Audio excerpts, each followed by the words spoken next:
Good afternoon, and welcome to another episode of the Lowly Maintenance Man. Hope everybody's doing well today. Now, I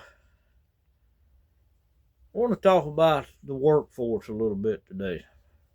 And, well, I may be getting a little bit of closure by talking about this, and not trying to single any person or any entity out. But, sometimes when we guys in the trade, we work for a company or some type of entity where I'm sure y'all feel unappreciated, whether it be family owned, whether it be a corporate thing, what have you.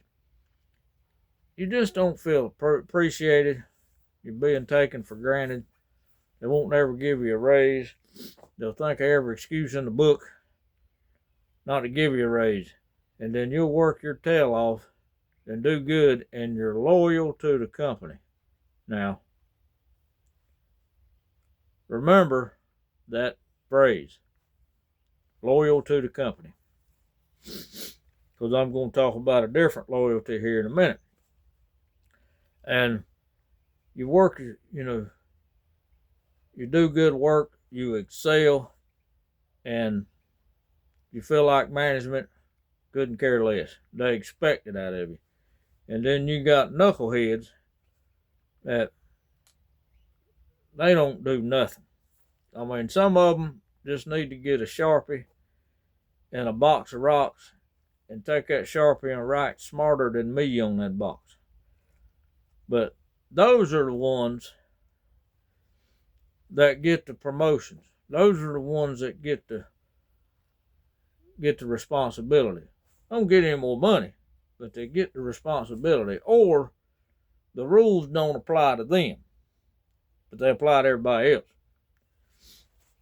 Now, and because they're loyal to the supervisors, the managers, the foremen, what have you. And see, there's a difference between loyal to the company and loyal to the individual.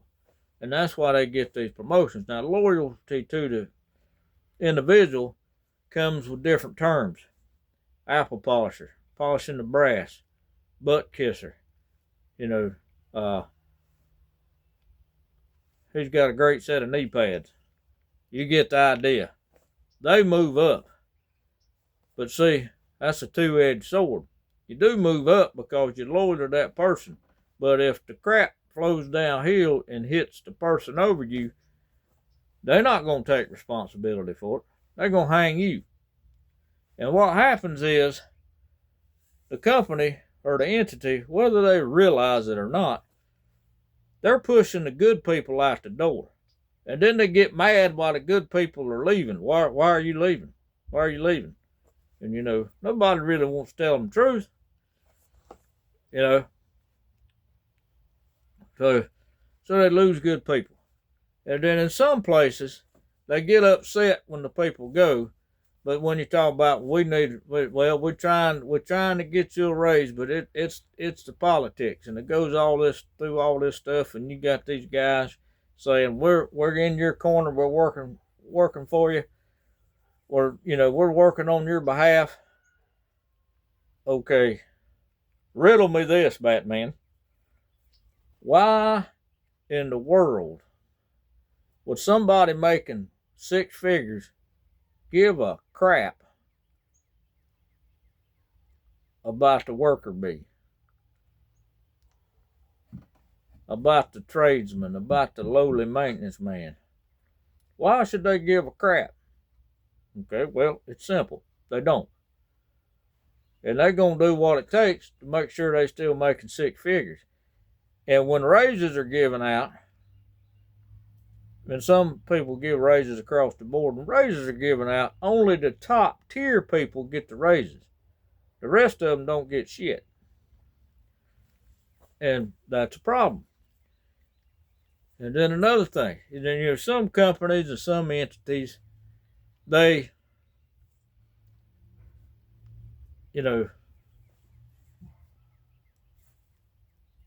there's a lot of BS that goes on. They do some of the stupidest things you could ever think of. You come up with something that makes sense, they steer clear of it, like the plague. But you come up with something stupid, they all over it. And so let's say they give you a raise. Well, because of the way you treat it, if you're a good worker and they treat you like crap, and you have to deal with a bunch of BS, and they always changing everything. Okay, they do that because they want to keep people divided. They don't want people to unite. Then they got a problem. I think they teach that in management school, and I'm being serious. And so, if you hate your job, no amount of money in the world is going to help you to not hate your job. Simple as that. And this topic has been eating at me for a while. And I just got to get it off of me. Now, I worked at a place similar to that. After over 20 years, you know what I got? I got stressed. I got high blood pressure, which aggravated my heart condition. I got a effort attitude. And that's what happens to the good people. And they run the good people off. And they pretty much opened the door for me and said, here you go. And everybody was shocked when I was leaving. Although I dropped hints. They were just too blind to see. Now, and then over the course of the years, many, many years ago when I first came here, I had trouble in a particular building. And the ballast kept going out. Couldn't figure out why. Well, I went in, changed a bunch of ballast, and I went and checked all the connections, got it, saved the money. The ballast lasted, and the light fixtures, and didn't get a thank you, a screw you, didn't get nothing. And I guess they just don't care. They just pay the bill and won't worry about it. And I know I saved them a bunch of money. Didn't care. Another time we had a project, did it herself instead of doing it instead of outsourcing it. Saved them over $10,000. Me and another fella. I designed it. We did it. Did get a little bit of recognition there. But it was more of, why they got to get an engineer when these two guys did it on their own. And all the places up in the big office, they all knew who I was. But they didn't get me anywhere. And they'll tell you when they hire somebody, at the place I live, and if you know what top pay is, they tell you you will never reach top pay. Well, that's a pretty good incentive to come to work there. Not really. And they've cut the benefits.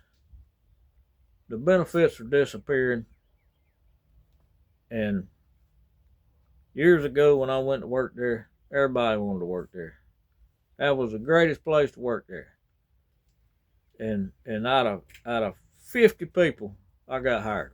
50 including myself. So, and all I got to show for was that. But now that I'm gone, I'm a whole lot happier. So I had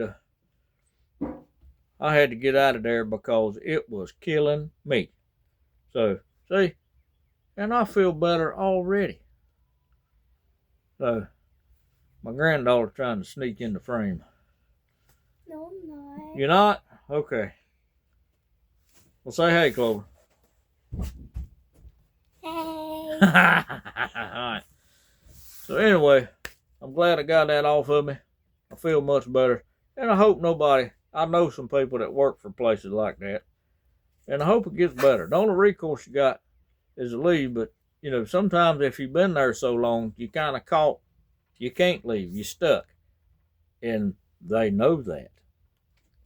And they prey on that. Or they hire somebody new that's got little to no experience, and they're starting out making as much, if not more, than you are. And what universe is that, right? Let me see. It's not. So, Y'all think on that a little bit. Have a great day. And remember, when you're out there in your service truck, riding the roads, make sure you keep it between the mustard and the mayonnaise. We'll see y'all later.